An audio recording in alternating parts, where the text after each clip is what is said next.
Hola, les habla la ingeniera Gabriela Guzmán y en este video vamos a ver cómo realizar la línea de influencia de una viga hiperestática gracias al programa SAP 2000. En una entrada anterior hemos realizado esta línea de influencia explicando un poco el concepto de ese principio de Müller-Breslau y bueno, resolvimos el ejercicio en MAP. En esta entrada del blog va a tener todo el video tutorial completo, es una serie de 4 videos y fue resuelto de manera manual. Lo que vamos a hacer ahora es hacerlo en el programa SAP 2000. Vamos a obtener la línea de influencia y vamos a validar los datos gracias a la exportación de esa línea de influencia a Excel y verificar que esas curvas que hemos obtenido de manera manual, estos polinomios como se ven descritos acá, pues se adecúan a lo que estamos obteniendo en SAP 2000 y de esa manera pues podremos validar los resultados tanto del problema manual apoyándonos en el software, obteniendo pues resultados semejantes. Podemos hacer una comparación cualitativa tal como la que observamos acá, pero también vamos a hacer una comparación aproximando cada tramo a una expresión polinómica gracias a Excel y veremos entonces si los resultados son coherentes o no son coherentes y qué podríamos hacer para mejorarlos. Vamos a comenzar entonces.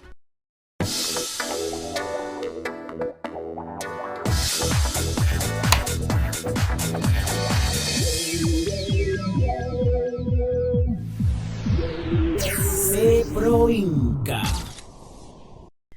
Bien, como les he indicado, este problema ha sido resuelto en una oportunidad anterior, en otra entrada del blog.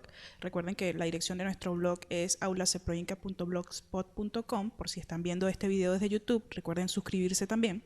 Hicimos un ejercicio de la línea de influencia de una viga hiperestática resuelto de manera analítica apoyándonos en el método de las rotaciones y métodos de la viga conjugada. También utilizamos el método analítico para la obtención de diagrama de corte y momento que finalmente se correspondería a través del principio de Müller-Breslau con la gráfica de la línea de influencia para cierta acción determinada. Eso fue lo que hicimos en una clase pasada que hemos publicado en el blog y lo hicimos de manera completa. Lo que queremos ahora es darles una herramienta para validar los resultados que obtuvimos en la solución de este ejercicio. ¿Qué quiere decir validar? Quiero ver y conocer a fondo si los valores de la ecuación polinómica que yo obtuve para cada tramo, para esa línea de influencia, son correctos. Entonces lo que vamos a hacer es tomar ese mismo ejercicio, que acá tenemos la hoja de trabajo que fue resuelta, y bueno, vamos a introducir estos datos, todas estas dimensiones, recordando que la relación EI, es decir, ese módulo, digamos, de rigidez, es constante en toda la longitud de la viga. Y bueno, finalmente vamos a llegar a la expresión de la línea de influencia, ¿ok?, junto con la ecuación de cada tramo. A eso fue lo que llegamos. Lo que queremos hacer es obtener esta línea de influencia en SAP y verificar que estas ecuaciones son correctas porque se aproximan a lo que estaríamos obteniendo a través de SAP. ¿Okay? SAP no nos va a dar las ecuaciones, sino que nos va a dar cada uno de los valores de la línea de influencia dependiendo de la progresiva sobre la viga. Lo que vamos a hacer es ajustar esos datos que nos está proporcionando SAP a una tendencia polinómica gracias a Excel, y entonces en ese momento verificaremos que estos polinomios que obtuvimos antes son correctos o son incorrectos. Eso es lo que vamos a hacer. Entonces vamos a retomar nuevamente esta figura, y esta figura sería lo que vamos a modelar. Fíjense que se trata de una viga continua completamente, y tenemos acá tenemos un volado, es decir, este extremo está libre, luego tenemos un apoyo, luego otro apoyo. Fíjense que lo único que tendríamos que restringir acá es el movimiento vertical porque el momento de la izquierda está pasando a la derecha, ¿ok? Hay continuidad en el momento flector. Entonces no vamos a colocar liberaciones de momento, sino simplemente en este punto eliminar la traslación vertical en esta figura. También tenemos un empotramiento en el extremo derecho, que sería este punto E, ¿okay? Y tenemos cuáles son las dimensiones, las longitudes de cada tramo: 2, 4, 5 y 5. ¿Okay? Estos son metros. Entonces lo que tenemos que hacer es dibujar esto en SAP. Para ello, bueno, vamos al programa, iniciamos un nuevo modelo. Decimos que no queremos guardar los cambios de Y entonces, bueno, aquí hay dos maneras de iniciarlo. Se puede iniciar a través de la plantilla predeterminada viga o a través del grid. En este caso voy a iniciarlo a través del grid. Y bueno, decimos cuántas líneas de grilla necesitamos. En dirección X, fíjense que nosotros vamos a dibujar esta estructura, que simplemente es una viga continua, la vamos a dibujar en el plano XZ, es decir, el eje horizontal es X y el eje vertical sería Z en SAP, ¿ok? Entonces tenemos que vamos a necesitar 1, 2, 3, 4 y 5 líneas de grilla en dirección X. Entonces colocamos 5 líneas de grilla en dirección X. En Y, pues solo una, no necesitamos más, no vamos a trabajar en dirección Y. Y en Z vamos a colocar 2 para que nos permita dibujar sobre la línea, ¿ok? El espaciamiento, fíjense que aquí cuando ustedes introducen espaciamientos, esos espaciamientos son constantes, entonces realmente nuestros espaciamientos no son constantes, los vamos a editar. Entonces el valor que esté aquí puede ser cualquiera. Presionamos OK. Vamos a trasladarnos al plano XZ y acá es donde vamos a trabajar. Esto que vemos a la derecha entonces es una representación tridimensional de lo que sería la viga que estamos dibujando. En este caso, pues fíjense que acá en la parte inferior es donde estaremos dibujando nuestra viga. Pero los tramos no están adecuados. Si vemos acá en la mano derecha, en la parte inferior, cada vez que nos paramos en un punto, podemos observar cuál es el valor de la coordenada en X de ese punto. En este caso, fíjense que todos están equidistantes a 6 metros, cada uno de esos puntos. Y bueno, no es del objeto nuestro. Entonces vamos a editar esa grilla. Modificamos y entonces obtenemos. Sabemos que el punto A está en 0.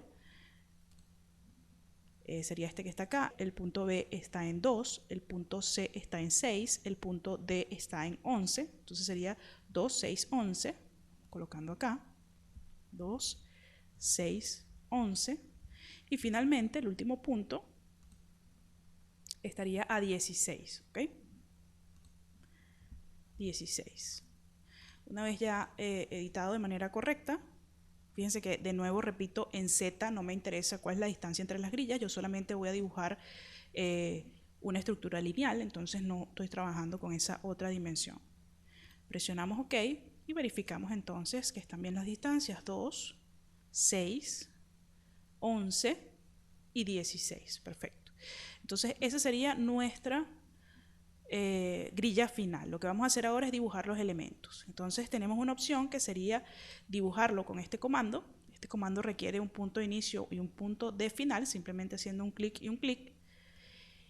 Y también nos pide ciertas configuraciones, ¿no? Nos pide si queremos que el elemento sea recto, en este caso nuestro elemento es recto, la sección, si es continuo, es decir, si transmite momento en sus extremos, si hay algún desplazamiento respecto a algún plano y si queremos utilizar algún control de dibujo, esto ya es cuando vamos a dibujar un poco más avanzado. En este caso, fíjense que lo único que me interesa acá, me podría interesar, sería la sección de la viga. Nosotros sabemos que este elemento tiene una relación EI constante en toda su longitud. Entonces realmente la sección que tenga no importa siempre y cuando respetemos que tenga la misma sección en todos los tramos, ¿ok? Eso sería utilizando el comando que tenemos acá.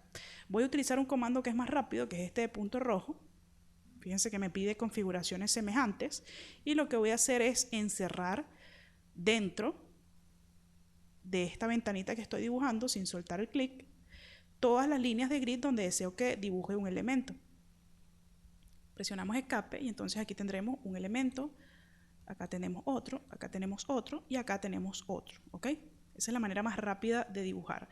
Siempre lo que usted deje encerrado dentro de unas líneas de grilla, eso se va a rellenar, ¿ok? Por ejemplo, si encerramos esta línea de acá arriba, pues se llenan esas líneas de arriba con elementos. Ok, una vez que hemos dibujado ya todos nuestros tramos, lo que necesitamos hacer es colocarle vinculación. Para colocar la vinculación, sabemos que en este punto y en este punto tenemos que restringir el movimiento tanto vertical como el horizontal, ¿ok? En este caso no tenemos fuerzas trabajando de manera horizontal y por eso quizás al principio obvié hablar sobre la traslación en horizontal. Entonces lo que debemos hacer es asignar joint y restraint para la restricción. Lo que vamos a hacer es colocar un apoyo tal como el que vemos acá. Fíjense que en este caso estamos restringiendo traslación en 1, traslación en 2 y traslación en 3. ¿Okay? Realmente estos ejes que tenemos acá corresponden para las juntas. Recuerden que acá en SAP se trabaja con ejes locales. Para las juntas, 1 corresponde al eje X, 2 corresponde al eje Y y 3 corresponde al eje Z global. ¿Okay? solo para las juntas. Cuando hablamos de ejes locales de elementos, también identificados como 1, 2 y 3, ellos estarán ubicados sobre el elemento. Llegado el momento les indicaré cuáles son esos ejes. Entonces, una vez que hemos colocado ese apoyo que está ahí, le damos a aplicar y fíjense que se agrega acá. Lo que vamos a hacer ahora es colocar el empotramiento en este extremo, porque bueno, en el ejemplo tenemos en el punto E un empotramiento, entonces eso es lo que vamos a hacer. Lo seleccionamos, aplicamos el empotramiento, fíjense que se eliminan todos los 6 grados de libertad, le damos a aplicar y ya tenemos el empotramiento. ¿Okay? Aquí no hay diferencia, este Pinet no quiere decir que está articulando este punto, porque si nosotros decimos que está articulado este punto, estaríamos diciendo que no pasa momento desde acá hasta acá, y bueno, eso es mentira, eso no va a ser así. De hecho, sí se está pasando momento porque no lo liberamos cuando dibujamos el elemento. ¿Okay? Esto no ha quedado articulado, quiero que quede bien claro eso. Desde la parte izquierda de este vínculo hacia la parte derecha se está transmitiendo momento, porque cuando lo dibujamos no liberamos los momentos. ¿Okay? Ok, entonces teniendo esto claro, presionamos OK y ya tenemos entonces la viga dibujada.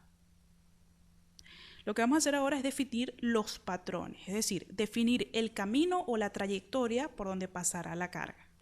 Siempre, cuando nosotros hacemos esta línea de influencia o lo que es regular, es que tengamos una carga vertical unitaria que está pasando por esta viga y queremos saber cuál es su influencia, en este caso, sobre el momento en C. Es decir, vamos a preguntar finalmente cuál sería la línea de influencia para este momento en C. Pero la posición de la carga varía desde este punto A en adelante. Fíjense cómo ya se va trasladando en X sobre esa viga. ¿Okay?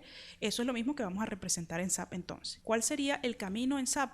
El camino de la carga sería que primero pase por este elemento, luego por este otro, luego por este otro y luego por este otro. Entonces, ese camino debemos indicarlo. Bien, para indicarlo vamos a necesitar saber cómo se llama cada uno de los elementos. Entonces, para ello vamos a preguntar la etiqueta de cada elemento. Nos vamos a las opciones de visualización. En Frames, seleccionamos Labels, vamos a aplicar. Y fíjense que tenemos que este es el elemento 1, este es el elemento 2, elemento 3 y elemento 4. Vamos a presionar OK acá. Y ya sabemos que entonces el camino de esa carga será por el elemento 1, elemento 2, elemento 3 y finalmente pasará por el elemento 4. Entonces vamos a definir ese camino o trayectoria. Define, Moving Loads y Paths. Agregamos entonces el path, esa trayectoria, y sabemos que pasa por el elemento 1, por el elemento 2, por el elemento 3, por el elemento 4, ¿ok? Y esa sería la trayectoria. No hay ningún desplazamiento respecto al center line de esa carga, ¿ok? Simplemente estamos trabajando en un modelo que es lineal y simplemente por esta línea, encima de esta línea va a pasar esa carga. Esto ya sería para cuando estamos trabajando con puentes o cuando tenemos otra dimensión, ¿ok? Fíjense que aquí en la parte inferior nos indica cómo sería la discretización. Podemos escoger una discretización definida por la longitud, es decir, que tenga una longitud máxima de, digamos, por ejemplo, 0.5 metros. Y también podríamos indicar que la discretización no sea mayor que 1/10 de la longitud del camino. En este caso, la longitud del camino sería, si no me equivoco, 16 metros, o sea que en total deberíamos tener 10 pedazos si nos guiamos por acá, ¿ok? 10 pedazos de 1.6 metros, eso sería lo que nos está limitando por acá. Si queremos esto un poco más discretizado, es decir, queremos más de 10 pedazos en la línea de influencia, bueno, o se va a guiar por aquí, por este máximo de 0.5 metros, o se va a guiar por acá. Entonces ustedes deben jugar con estos dos números para tener suficientemente discretizada la línea de influencia, ¿ok? Presionamos OK. Vamos a modificar nuevamente y le vamos a colocar el nombre, ¿no? Habíamos dicho que le llamábamos camino o trayectoria.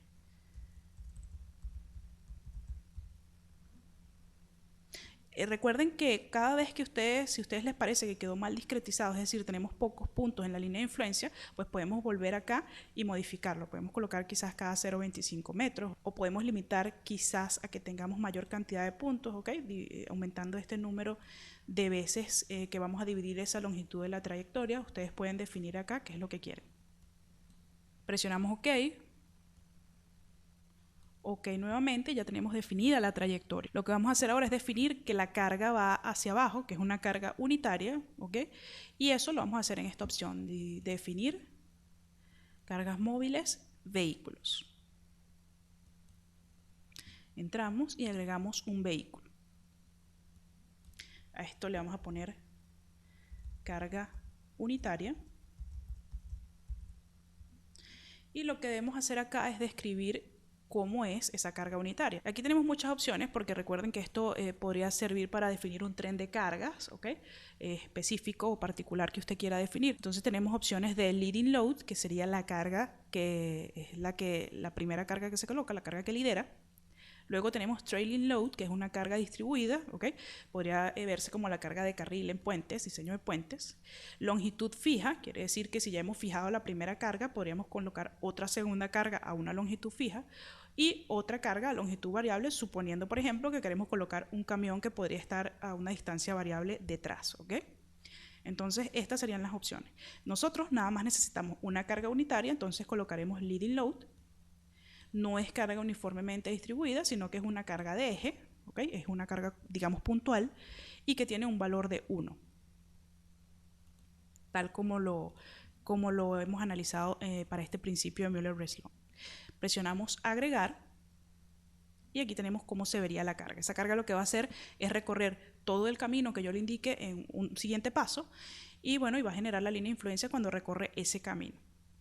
Esta opción que aparece acá, que dice que los vehículos permanecen completamente en el camino, pues es una opción que podría considerarse para mantener un camión totalmente dentro de un trayecto. En caso nuestro, pues siempre va a estar el vehículo totalmente dentro de la viga, porque si sale, pues es simplemente una carga unitaria, ¿ok?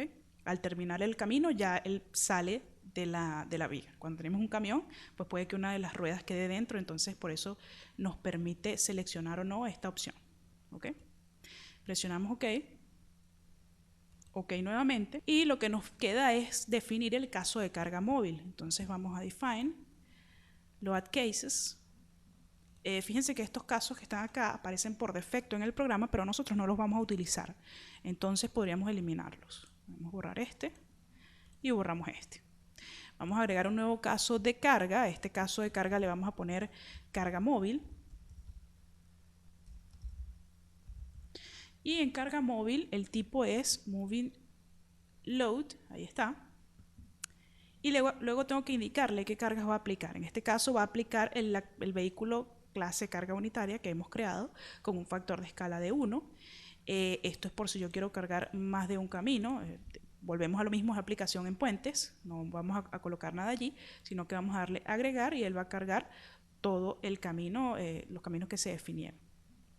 En este caso, también nos permite cambiar el factor de multipresencia. Para aquellos que conocen un poquito de puentes, se utiliza cuando tenemos varios carriles cargados y bueno, el factor debe variarse de acuerdo a lo que usted esté considerando.